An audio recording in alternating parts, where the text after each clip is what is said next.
వాక్య భాగము యెషయా గ్రంథము 58వ అధ్యాయము 3వ వచనం నుంచి చదువుతాం. మేము ఉపవాసం ఉండగా నీవెందుకు చూడము? మేము మా ప్రాణములను ఆయాసపరచుకొనగా నువ్వెందుకు లక్ష్య పెట్టము అని అందురు. మీ ఉపవాస దినమున మీరు మీ వ్యాపారములను చేయుదురు, మీ పనివారి చేత కఠినమైన పని చేయించుదురు, మీరు కలహపడుచు వివాదము చేయించు అన్యాయముగా గుద్దులాడుచు ఉపవాసం ఉండరు. మీ కంఠధ్వని పరపర వినబడినట్లుగా మీరు ఇప్పుడు ఉపవాసం ఉండరు. అట్టి ఉపవాసం నాకు అనుకూలమా? ప్రైజ్ ది లార్డ్, హల్లెలూయా. ప్రియ దేవుని జనాంగమా, చూడండి, ఇక్కడ ప్రజలు దేవుణ్ణి ప్రశ్నిస్తూ ఉన్నారు. అయ్యా, మేము ఉపవాసం ఉండి కన్నీరు కారుస్తూ ప్రభువా ప్రభువా ప్రభువా అని మొరపెట్టుకుంటున్నాము, అయినా నీవు మా వైపు చూడట్లేదు. మేము ఉపవాసం ఉండి నీ సన్నిధానంలో మొరపెడుతున్నాము, జవాబు రావడం లేదు అని ప్రజలు అడుగుతుంటే ప్రభువు మాట్లాడుతున్నారు కదా, మీరు ఉపవాసం ఉన్న దినమున నాకు ఇష్టపూర్వకంగా లేదా నా దృష్టికి అనుకూలమైన విధముగా మీరు ఉపవాసం ఉండటం లేదు కనుక నేను మీ వైపు చూడటం లేదు. చూడండి ప్రియ దేవుని జనాంగమా, ఈ 7 దినాలు ఉపవాసం ఉండి అనేకమైన అంశముల కొరకు ప్రార్థన చేస్తూ ఉంటాం. ప్రార్థన చేయగా 7 దినాలు గడిచిపోతాయి. ఇంకా దేవుడు కార్యం చేస్తాడేమో. వెంటనే మనలో ఒక విధమైన అవిశ్వాసం వచ్చేస్తుంది. 7 దినాలు మందిరానికి ఎంతో శ్రమపడి వెళ్ళాను, ఎంతో మొర్ర పెట్టాను, ఎంతో దేవుని యొక్క విజ్ఞాపన చేశాను, ఎంతో విధముగా దేవుని బ్రతిమాలుకున్నాను, అయినా ప్రయోజనం లేదు.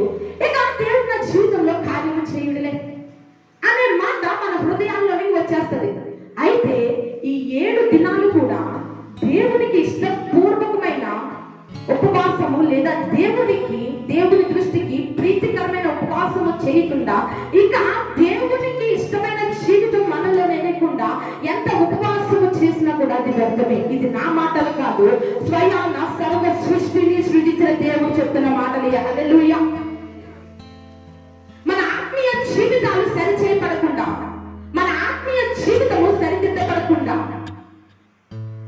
ప్రభువు దృష్టికి అనుకూలమైన జీవితాలు లేకుండా ఎంత ఉపవాసము చేసినా కానీ అది వ్యర్థమే అని స్వయాన ప్రభు వారు మాట్లాడుతున్నాడు. ప్రజలు అంటున్నారంట, అయ్యా మేము ఇంత ఉపవాసం ఉన్నామే, ఎంత మొరపెడుతున్నామే, ఎందుకు మా మరణాలకి ఇచ్చడం లేదు, ఎందుకు మా ప్రార్థనకి జవాబు ఇవ్వడం లేదు? అప్పుడు ప్రభు వారు అంటున్నారు, మీరు ఉపవాసం ఉంటున్నారు కానీ మీ కంఠస్వరాలు పర్వమునకు వినపడలేదు. ప్రైజ్ ది లార్డ్, హల్లెలూయా. ఈ మాట గట్టిగా పట్టుకోండి. ప్రభు వారు మాట్లాడుతున్నారు, మీరు ఉపవాసం ఉంటున్నారు కానీ మీ స్వరము పరమునకు వినపడటం లేదంట. ఏం ప్రార్థన చేస్తున్నావు కదా, మరి దేవుడు అన్నాడు కదా నీవు పిలిచిన వెంటనే పలుకుతానని, మరి ఎందుకు నీ స్వరము పరమునకు వినపడటం లేదు? అంటే ఇప్పుడు మాట ఇచ్చిన దేవుడు నమ్మదగిన వాడు కాదని మనం అనుకోవాలా? ఆయన మాట ఇచ్చిన దేవుడు నమ్మదగిన వాడు. నువ్వు ప్రార్థన చేసిన వెంటనే అద్భుతం చేస్తానని మాట్లాడిన దేవుడు ఆయన, పిలిచిన వెంటనే పలికే దేవుడు ఆయన. మరి ఎందుకు నీ స్వరము పరమునకు వినబడలేదంటే ఇక్కడ నీవు చేసే మొర్ర నీ యొక్క ఆత్మీయ జీవితానికి సరిపడా లేదు కనుక, నీ యొక్క క్రియలు నీవు చేసే ప్రార్థనకి సరిపడా లేవు కనుక ఇక్కడ పెడుతున్న నీ మొర్రని పరమునకు చేరనివ్వకుండా అడ్డుపడుతున్నాయి. ఎందుకు నీ స్వరము పరమునకు వినబడలేదంటే ఇక్కడ పెడుతున్న మొర్ర అక్కడి వరకు చేరుకోపోవడానికి గల కారణం ఏంటంటే మనలో ఉన్న అవిధేయతలు, మనలో ఉన్న వ్యతిరేక కార్యాలు, దేవుని దృష్టికి అనుకూలంగా లేని ప్రవర్తన ఏం చేస్తుందంటే నీ స్వరాన్ని పరమునకు వినబడనివ్వడం లేదంట. ప్రైజ్ ది లార్డ్, హల్లెలూయా. నిన్న పరిశుద్ధాత్మ దేవుడు ఏ విధముగా ఉపవాసం ఉండాలో, ఏ విధముగా ఉపవాసం ఉండి ప్రార్థన చేయాలో, ఏ విధముగా మీరు ఉపవాస ప్రార్థనలో నడుచుకుంటే కార్యాలు జరుగుతాయో. హల్లెలూయా, హల్లెలూయా. అసలు ఉపవాసం అంటే అర్థం ఎవరికైనా తెలుసా? ఉపవాసం అన్నం మానేయడం అంటే ఉపవాసమా? లేక ఏమి తిండి తిప్పలు లేకుండా ఇక ఒకే దిక్కును కూర్చొని ఉండడం ఉపవాసమా? చూడండి, ఉపవాసం అంటే అర్థం ఏంటండి? ఉప ప్లస్ వాసం. ఉపవాసంలో ఉప అనే పదం ఉంటది, వాసం అనే పదం ఉంటది. ఉపవాసం అంటే అర్థం ఏమిటంటే, ఉప అంటే దగ్గరగా, వాసం అంటే నివసించుట, దగ్గరగా నివసించడం. ఎవరికి దగ్గరగా నివసించాలంటే సృష్టికర్త అయిన దేవునికి దగ్గరగా నివసించడమే ఉపవాసం. ప్రైజ్ ది లార్డ్, హల్లెలూయా. అంటే నీవు దేవునికి దగ్గరగా నివసించడమే ఉపవాసం. అయితే ఈ దగ్గరగా నివసించే నీవు, దేవునికి దగ్గరయ్యే నీవు దేవుని వలె ప్రతి ఒక్క విషయంలో ముందుకు నడిపించబడాలి. మీరంటారు, అయ్యా దేవుడు ఎక్కడ, మానవ మాత్రమైన మనం ఎక్కడ? మరి దేవుని వాక్యం చదివిస్తుంది కదా, మీరు దైవములనియు సర్వోన్నతుని దేవుని కుమారులని నేనే మీతో చెప్పుచున్నాను. ప్రైజ్ ది లార్డ్, హల్లెలూయా. ప్రియ దేవుని జనాంగమా, దేవుడు మనము ఆయనలా ఉండుటకు ఇష్టపడుతున్న దేవుడు ఆయన. చూడండి, మనము ఈ ఉపవాసము ద్వారా దేవునికి దగ్గరయ్యే కొలది మనలో ఉన్న పాత స్వభావం దూరపరచబడాలి, మనలో ఉన్న వ్యతిరేక కార్యాలు దూరపరచబడాలి, మనలో ఉన్న దేవునికి ఇష్టం లేని కార్యాలు దూరపరచబడాలి, మనలో ఉన్న అవిధేయత దూరపరచబడాలి, మనలో ఉన్న భక్తిహీనత దూరపరచబడాలి. మరి ఇక మనలో ఏముండాలంటే, మనము ఆయన వలె రూపాంతరము చెందాలి. చెప్పబడుతూ దేవుడు నామమున ఆయన స్వభావము మనలో ప్రతిష్ఠించబడాలి. ప్రైజ్ ది లార్డ్, హల్లెలూయా. ఎప్పుడు నీవు ఉపవాసము దేవుని దృష్టికి ప్రీతికరంగా మాట్లాడంటే, ఎప్పుడు నీవు చేసే ఉపవాస ప్రార్థన ఆయన దృష్టికి ఇష్టపూర్వకంగా మాట్లాడంటే, ఆయన స్వభావము నీలోనికి వచ్చినప్పుడే. ప్రైజ్ ది లార్డ్, హల్లెలూయా. నిన్న ఒక 4 అంశాలు పట్టుకొని పరిశుద్ధాత్మ దేవుడు మనతో మాట్లాడారు. ఈ రోజు మరొక అంశం పరిశుద్ధాత్ముడు మాట్లాడుకోతున్నమాట. చూడండి, యెషయా గ్రంథం 58వ అధ్యాయం, యెషయా గ్రంథం 58వ అధ్యాయం 7వ వచనం. నీ ఆహారము ఆకలి కొనిన వారికి పెట్టుటయు, నీ రక్త సంబంధికి ముఖము తిప్పుకుంటుటయు. మొదటి పాయింట్ ఏంటంటే, మొదటి అంశం దేవుడు నీలో కోరుకునే మరి యొక్క క్వాలిటీ ఏంటంటే, నీ ఆహారమును ఆకలి కొనిన వారికి పెట్టుట. ప్రైజ్ ది లార్డ్, హల్లెలూయా. దగ్గరగా ఒక ఒకసారి దేవుని నామమున స్తోత్రం చెల్లిద్దామా. ఆకలి కొనిన వారికి ఆహారము పెట్టుట. దేవునికి ఇష్టపూర్వకంగా మార్చబడాలి అంటే, మన ఉపవాసం ఆయన దృష్టికి ప్రీతికరమైనగా మార్చబడాలంటే, పరిశుద్ధాత్ముడు నిన్నటి నుంచి కొన్ని క్వాలిటీస్ మనలో ఉండాలి. అవి మీలో ఉన్నప్పుడు మీరు ఏది అడిగినా కానీ నిశ్చయముగా పరమనందున్న దేవుడు అద్భుతాలను మీ జీవితంలో జరిగిస్తాడని మాట్లాడుతూ ఉన్నారు. ఈ రోజు మరొక విషయం, నీలో దేవుడు ఏది కోరుకుంటున్నాడంటే, ఆకలి కొనిన వారికి ఆహారం పెట్టాలి. చూడండి, ఫర్ ఎగ్జాంపుల్ కి కొంతమంది భిక్షాటన చేస్తూ మన ఇంటికి వస్తూ ఉంటారు. మరి మీ ఇంటికి వస్తారు రాలే కానీ ఇక్కడికి వస్తూ ఉంటారు. ప్రైజ్ ది లార్డ్, హల్లెలూయా. వచ్చి ఏమంటారు, అమ్మా ఆకలిస్తుంది, ఏమన్నా ఉంటే పెట్టండి. ఎంతలోనికి మనం లోపలికి వెళ్ళి గబా గబా గబా రాత్రి మిగిలిన అన్నం కూర తెచ్చాలి ముందు పెట్టేస్తాం. అవునా కదా? మీరు పెట్టరనుకోండి, మీరందరూ మంచోళ్ళు. ప్రైజ్ ది లార్డ్, హల్లెలూయా. మామూలుగా అందరూ చేసే పని చెప్పండి, ఏం చేస్తారు? మనం తినకుండా, మన బిడ్డలకు పెట్టకుండా రాత్రి మిగిలించిన అన్నం కూర పక్కన పెట్టేసి మనకి వేడివేడిగా వండుకుంటాం. ఈ లోపు ఎవరైనా వస్తే గబ్బా గబ్బా పరిగెట్టుకొని లోపలికి వెళ్ళి ఆ చల్లనన్నం కూర తెచ్చి పాటడానికి రెడీగా పెట్టి వారి చేతిలో పెట్టాం. అవునంటారా కాదంటారు? చెప్పాలి. ఇది ఒప్పింప చేసే ప్రార్థన. అంటే ఇక్కడ మనము సరిచేయబడాలి. సరిచేయబడకపోతే దేవుని వాక్యం ఎంత మీతో మాట్లాడినా కానీ అది వ్యర్థమే. ప్రతి ఒక్క మాట కూడా పరిశుద్ధాత్మ దేవుడు మనతో మాట్లాడుతుంది. ఎందుకంటే ప్రతి ఒక్క మాట ద్వారా మనల్ని సరిచేసి సువర్ణం వలె మార్చాలని. హల్లెలూయా. వెంటనే ఏం చేస్తాం? ఎవరిని వచ్చి అడిగిన వెంటనే ఆహారం తెచ్చి పెట్టేస్తాం. అది దేవుని దృష్టికి అనుకూలమా?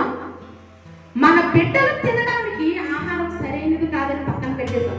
ఆఖరికి మనము తినడానికి కూడా ఆహారం పనికి రాదని పక్కన పెట్టేశాం. మరి ఒక వ్యక్తి వచ్చి ఆకలితో ఉండి అన్నం అడిగినప్పుడు అది వారికి పెట్టడం సమంజసం అంటారా? ఆకలి కొనిన వారికి ఆహారం ఇవ్వడం అంటే అర్థం అది కాదు. దేవుని వాక్యం చదివిస్తారు కదా, నిన్ను వలె నీ పొరుగు వారిని ప్రేమించు. ఆహారము నీకు తినడానికి సరైనది కాదని తెలిసిన తర్వాత ఇంకొకరికి పెడితే అది దేవుని దృష్టికి న్యాయమైనది అంటారా? నెవర్ కాదు. అదే సమయానికి పోనీ ఇంకొక ఎగ్జాంపుల్, అదే సమయానికి మీ ఇంటికి చుట్టాలు వస్తున్నారు అనుకోండి. వచ్చిన వెంటనే అమ్మ ఆకలేస్తుందంటే చల్లని మీరు అంటారా? నో, వాళ్ళ దగ్గర గౌరవం పోతుందని వెంటనే వెళ్ళి హఠాహటన వెళ్ళి వేడివేడిగా అన్నం వండి కూర వండి వారు కొట్టిస్తారు. ప్రియ దేవుని సనాతన జాగ్రత్త. దేవుని దగ్గర ప్రతి ఒక్క కార్యానికి కూడా లెక్కప్ప చెప్పవలసిన వారు ఉన్నాము. ఆకలి కొనిన వారికి ఆహారం ఇవ్వడం అంటే నీవు ఏదైతే తింటావో వారికి అదే పెట్టాలి. మీరు అంటారు అదేంటమ్మా వండి అంటే దేవుని వాక్యానుసారంగా మనం ముందుకు వెళ్ళిపోవాలి. దేవుని దృష్టికి ఏది ఇష్టమైన ఉపవాసము అంటే, ఆయన దృష్టికి ఏది ప్రీతికరమైన ఉపవాసము అంటే, ఈరోజు మాట్లాడుతున్నాం ఈ క్వాంటిటీ నీలో ఉంటే అనగా ఆహారము లేని వారికి, ఆకలి కొనిన వారికి ఆహారం పెట్టడం. ప్రైజ్ ది లార్డ్, హల్లెలూయా. ఈ రోజు ఈ లక్షణాలన్నీ నీలో నాటుకుపోవాలి. ఈ లక్షణాలన్నీ నాటుకుపోయిన తర్వాత ఎందుకు నీ ప్రార్థనకి జవాబు రావడం లేదో చూడండి. ఎందుకు నీ ఉపవాస ప్రార్థనకి దేవుని యొక్క నుండి పరము నుండి సమాధానం రావట్లేదు అడగండి. ఈ విషయాలన్నీ, ఈ అంశాలన్నీ నీకు ప్రతిష్ఠించబడిన తర్వాత ఎందుకు నీ స్వరము పాపనకు వినబడలేదు అడగండి దేవుని. మా దేవుని కార్యం మన ఎడల జరగాలంటే ముందు మనలో ఉన్న తప్పులు ఒప్పులు అన్ని ఒప్పుకోవాలి. తప్పులు పొరపాట్లు ఒప్పుకొని మనకు సరి చేయబడాలి. ప్రైజ్ ది లార్డ్, హల్లెలూయా. మొట్టమొదటిగా ఈ రోజు దేవుడు మాట్లాడుతున్న మాట ఏంటంటే ఆకలి కొనిన వారికి ఆహారం పెట్టాలి. మరి ఇక రెండవది చూడండి. రెండవది నీ రక్త సంబంధికి ముఖము తిప్పకుండుటయు. ప్రైజ్ ది లార్డ్, హల్లెలూయా. ప్రియ దేవుని జనాంగమా, కొన్ని సందర్భాలలో మన యొక్క స్నేహితులు లేదా బంధువులు, మన రక్త సంబంధులు అంటే ఎవరు? మన బంధువులు మన యొద్దకి ఏదో సహాయం కొరకు వస్తూ ఉంటారు. ఒకప్పుడు వారు నీకు కీడు చేసిన వారే, ఒకప్పుడు నిన్ను చూసి నవ్విన వారే, ఒకప్పుడు నీకు సహాయం చేయకుండా ముఖం తిప్పుకున్న వారే. కానీ ఈ రోజు నీ యొద్దకు సహాయం అడగడానికి వచ్చారు. ఒకప్పుడు నీవు నాకు అలా చేస్తావు కదా, ఈ రోజు నేను అలా చేస్తానంటే అది వాక్యానికి పూర్తిగా విరుద్ధం. నిజమే, ఒకప్పుడు నీ ఎదుట వాళ్ళు చాలా దుర్మార్గంగా ప్రవర్తించిన వారే, ఒకప్పుడు నీ దగ్గర వాళ్ళు చాలా కఠినంగా ప్రవర్తించిన వారే. కానీ ఈ రోజు వారి యొక్క పరిస్థితి బాగోకుండా నీ దగ్గరికి వచ్చినట్టే దేవుని ప్రేమ చేత నీవు వారిని చేర్చుకోవాలి. ప్రైజ్ ది లార్డ్, హల్లెలూయా. దేవుని ప్రేమ చేత చేర్చుకోవడమే కాదు, నీకు తగిన సహాయము, నీవు ఎంత వరకు వారికి సహాయం చేయాలో అంతవరకు చేయాలి. ఒకవేళ చేయకపోతే నీ ముఖము తిప్పుకుంటే నీలో దేవుని యొక్క క్రియలు లేనట్టే లెక్క. ప్రైజ్ ది లార్డ్, హల్లెలూయా. ఈ ఉపవాస ప్రార్థనలో మనము సరి చేసుకోవలసిన ఇంకొక విషయం ఏమిటంటే, మొట్టమొదటి ఆకలి కొనిన వారికి ఆహారం పెట్టడం అయితే, రెండవదిగా మన రక్త సంబంధులకు, మనకి కీడు చేసిన వారికి సైతము మేలు చేయాలి. మన ముఖము తిప్పుకోకూడదు. ఇక చూడండి, మూడవదిగా దేవుడు మాట్లాడుతూ ఉన్నారు కదా, వస్త్రహీనుడు నీకు కనబడినప్పుడు వారికి వస్త్రములు ఇచ్చుటయు. దిక్కుమాలిన బీదలను నీ ఇంట చేర్చుకున్నటయు, వస్త్రహీనుడు నీకు కనబడినప్పుడు వారికి వస్త్రములు ఇచ్చుటయు. ఇక్కడ మూడవదిగా దిక్కుమాలిన వారికి, ఎటువంటి సహాయం లేకుండా ఉన్న ప్రజలనంట ఆదరించే వారిగా ఉండాలంట. నాలుగవదిగా వస్త్రహీనులకు వస్త్రాలు ఇవ్వాలంట. దేవుడు మనకిచ్చిన ఆశీర్వాదంలో నుండి లేనటువంటి వారికి తీసి పెట్టడమే దేవుని యొక్క ప్రేమ. Praise the lord, hallelujah. Praise దేవుని జనాంగమా, ఈ యొక్క క్రియలు నీలో ఎప్పుడైతే అభివృద్ధి చెందుతూ ఉంటాయో, ఎప్పుడైతే ఈ సత్క్రియలు చేయడంలో ప్రారంభిస్తావో, నీ ప్రార్థనకి జవాబు రావడమే కాదు, ఇది నిన్ను ఏమి చేస్తా తెలుసా? పరమనందు దేవుని ఎదుట నీ క్రియలు నిన్ను కనపరుస్తాయి. ప్రైజ్ ది లార్డ్, హల్లెలూయా. ఆ వాక్యం చెప్పి నేను ముగిస్తాను. చూడండి, మత్తయి సువార్త 25వ అధ్యాయము, మత్తయి సువార్త 25వ అధ్యాయము 31వ వచనం. తన మహిమతో మనుష్య కుమారుడును ఆయనతో కూడా సమస్త దూతలను వచ్చినప్పుడు ఆయన తన మహిమగల సింహాసనం మీద ఆసీనుడై ఉండెను. అప్పుడు సమస్త జనములు ఆయన ఎదుట పోగు చేయబడతారు. గొల్లవాడు మేకలలో నుండి గొర్రెలను వేరుపరిచినట్లు ఆయన వారిని వేరుపరిచి తన కుడి వైపున గొర్రెలను, ఎడమ వైపున మేకలను నిలవబెట్టెను. అప్పుడు రాజు తన కుడి వైపున ఉన్న వారిని చూచి, నా తండ్రి చేత ఆశీర్వదింపబడిన వారులారా రండి, లోకము పుట్టినది మొదలుకొని మీ కొరకు సిద్ధపరచబడిన రాజ్యము స్వతంత్రించుకొనుడి. నేను ఆకలి గుంటిని, మీరు నాకు భోజనము పెట్టితిరి, దప్పికొంటిని, నాకు దాహం ఇచ్చితిరి, పరదేశినయుంటిని, నన్ను చేర్చుకుంటేది, దిగంబ వెంబడిన ఇంటిని నాకు బట్టలిచ్చితిరి, రోగిన ఇంటిని నన్ను చూడవచ్చితిరి, చెరసాలలో ఉంటిని నా యొద్దకు వచ్చితిరని చెప్పును. ప్రైజ్లార్డ్, హల్లెలూయా. ప్రియ దేవుని జనాంగమా, యేసు ప్రభు వారు ఆ కాలంలో బోధిస్తున్న సమయంలో పరలోక రాజ్యమును గురించి, పరలోక రాజ్యం ఏ విధముగా ఉండాలి, పరలోక రాజ్యంలోకి వచ్చిన తర్వాత మనుషులు ఏ విధముగా ఉంటారని సమస్తాన్ని బోధిస్తూ ఆయన యేసు ప్రభు వారు బోధిస్తూ ఉన్నారు అక్కడ కూర్చున్న ప్రజలకి. ఏమిటి అంటే, మనిషి కుమారుడు దేవుని మహిమ చేత సింహాసనం మీద ఆశీనుడై ఉండగా ప్రజలందరూ వెళ్ళి ఆయన ముందు నుంచుంటారంట. అయితే చూడండి, గొర్రెలు మేకలు, అక్కడ రెండు గుంపులు ఉన్నాయి, గొర్రెలు మేకలు. ఒక గొల్లవాడు గొర్రెల్ని మేకల్ని వేరుపరిచినట్లుగా గొర్రెలన్నీ ఒకవైపున, మేకలన్నీ ఒకవైపున వేరు చేయబడతాయంట పరలోక రాజ్యంలో. అంటే గొర్రెలు దేనికి సాదృశ్యంగా కనిపిస్తున్నాయంటే, దేవుని స్వభావాన్ని తమలో, దేవుని స్వభావాన్ని తమలో ప్రతిష్ఠించుకున్న వారికి సాదృశ్యంగా ఈ గొర్రెలు కనిపిస్తున్నాయి. మరి మేకలు దేవుని స్వభావానికి విరుద్ధంగా, దేవుని దృష్టికి విరుద్ధంగా అవిధేయమైన కార్యాలు జరిగించిన వారికి తిరిగి మాట్లాడుతున్నాడంట. చూడండి, అక్కడ ఆయన మాట్లాడుతూ ఉన్నారు కదా. అప్పుడు రాజు తన కుడివైపున ఉన్న వారిని చూచి, నా తండ్రి చేత ఆశీర్వదించబడిన వాళ్ళారా రండి, లోకము పుట్టినది మొదలుకొని మీ కొరకు సిద్ధపరచబడిన రాజ్యం స్వతంత్రించుకొని. ప్రైజ్లార్డ్, హల్లెలూయా. ఆ కుడివైపున దేవుని యొక్క స్వభావాన్ని తమలో ప్రతిష్ఠించుకున్న ప్రజలతో దేవుడు మాట్లాడుతున్నాడు. ఇదిగో లోకము మొదలుకొని, ఇదిగో నా తండ్రి చేత ఆశీర్వదించబడిన వాళ్ళారా, ఇదిగో మీ కొరకు సిద్ధపరచబడిన పరలోక రాజ్యంలో ప్రవేశించుడి.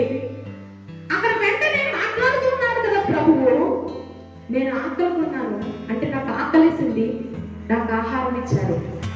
నేను తప్పికొన్నాను, నాకు దాహం వేసింది, నాకు దాహం తీర్చారు. ఇదిగో నేను రోగిని, ఎవరూ లేకుండా పడిపోయి దేన స్థితిలో ఉన్నాను, నా దగ్గరకు వచ్చి నన్ను ఆదరించారు.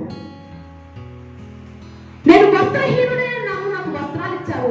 పరదేశినే, దిక్కుమాలిన వాడి వల్ల ఉన్నాను, మీరు నన్ను ఆదరించారు. మీరు నా తండ్రి రాజ్యంలో ప్రవేశించడం చెప్పిన వెంటనే ఈ కుడివైపు ఉన్న గొర్రెలు మాట్లాడుతున్నారట, అయ్యా ఎప్పుడు నేను మీకు ఆహారం పెట్టాను, ఎప్పుడు నీకు నేను దాహానికి ఇచ్చాను, ఎప్పుడు నీకు వస్త్రాలు ఇచ్చానయ్యా, ఎప్పుడు నీవు రోగిగా అయితే మేము చూడటానికి వచ్చాం, ఎప్పుడు మేము నేను ఆదరించామంటే, ఇదిగో దీనుడైన ఈ నా సహోదరులు మీరు ఒకరికి చేశారు కనుక నాకు నువ్వు చేసినట్లే. చప్పట్లు కొట్టు దేవుని నామాన్ని మహిమపడతామా. ప్రియ దేవుని జనాంగమా, పరిశుద్ధాత్ముడు ఈ రోజు నీలో కోరుకునే క్వాలిటీస్ ఏంటో తెలుసా? ఆయన స్వభావముగా నీవు ప్రతిబింబంగా మార్చబడాలి.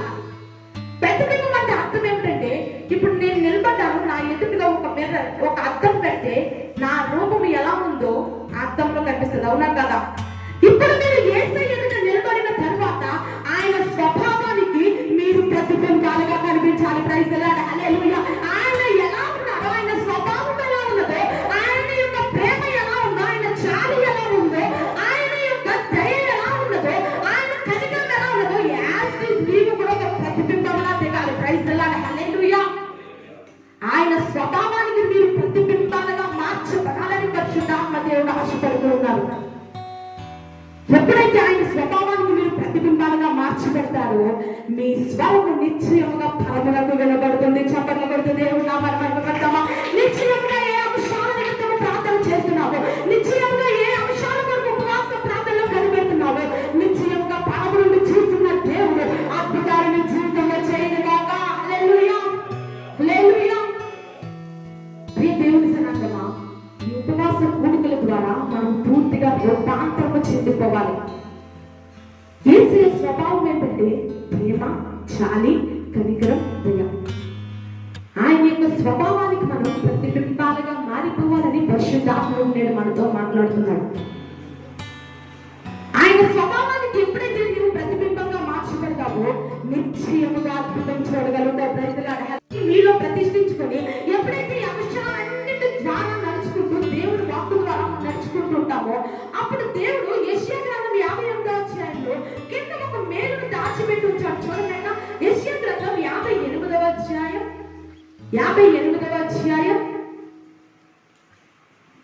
8వ వచనం. దిగ్గమాలిన పేదలను నీ ఇంట చేర్చుకున్నయు, వస్త్రహీనుడు నీకు కనబడినప్పుడు వానికి వస్త్రం ఇచ్చుటయు, ఇదే కదా నాకు ఇష్టమైన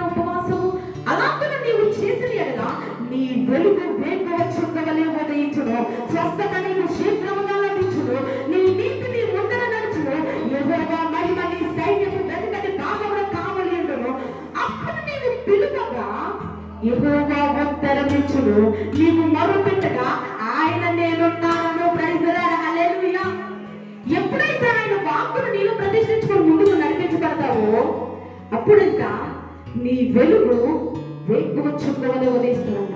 అంటే ఉదయంలో వచ్చే వెలుగు వలె నీ వెలుగు ఉదయిస్తుందంట. ప్రైజ్ ది లార్డ్, హల్లెలూయా. నీ సైన్యము వెనుకటి భాగమున దేవుని మహిమ నడవడం ఏంటంటే నీవు నడుచుకుంటూ వెళ్తుంటే నీ వెనకాల దేవుని మహిమ నిన్ను నడిపిస్తూ ఉంటాడంట. ఎందుకు తెలుసా నీ వెనకాల దేవుని మహిమ ఉండేది? వెనక నుండి దుష్టుడు వేసే బాణాలను అనగదొక్కడానికి. ప్రైజ్ ది లార్డ్, హల్లెలూయా. దేవుని మహిమ నీ ఎదుట నడవాలి అంటే దేవునికి ఇష్టపూర్వకమైన జీవితాలు జీవించవలసినదే. ప్రియ దేవుని జనాంగమా, ఇశ్రాయేలు జనాంగాలు ఆ ఎర్ర సముద్రమును దాటుతుంటే దేవుని మహిమ వారి వెనక ముందుకు ఆవరించి ఉందంట. ఎందుకంటే వెనకనున్న శత్రు సమూహంతో యుద్ధము చేయడానికి దేవుని మహిమ వారి వెనక వెంబడిస్తూ ఉందంట. ఈ రోజు సాతానుడు వేసే బాణాలను అనగదొక్కడానికి దేవుని మహిమని ముందు వెనక కూడా కావలి ఉండాలి. దేవుని యొక్క మహిమని ముందు వెనక కూడా కావలి ఉండాలంటే నిశ్చయముగా నీ జీవితంలో దేవునికి ఇష్టపూర్వకమైనదే మార్చబడాలి. ఆమేన్. నీ యొక్క జీవితం, నీ జీవితంలో ఉన్న క్రియలు, నీ ఆత్మీయ జీవితంలో ఉన్న, నీ భక్తి జీవితంలో ఉన్న క్రియలు పూర్తిగా దేవుని స్వభావానికి ప్రతిబింబాలుగా ఉండాలి. ప్రైజ్ ది లార్డ్, హల్లెలూయా.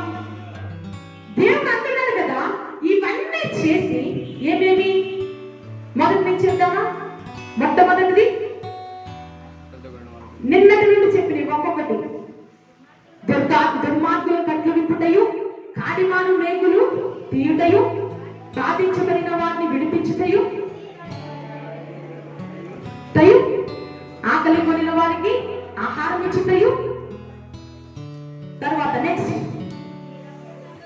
రక్త సంబంధులకు ముఖము త్రిప్పుకుంటుటయు, దిక్కుమాలిన పేదలను చేర్చుకున్నటయు, నెక్స్ట్ వస్త్రహీనులకు వస్త్రం ఇచ్చుటయు. ఇదే కదా నా దృష్టికి అనుకూలమైన ఉపవాసము.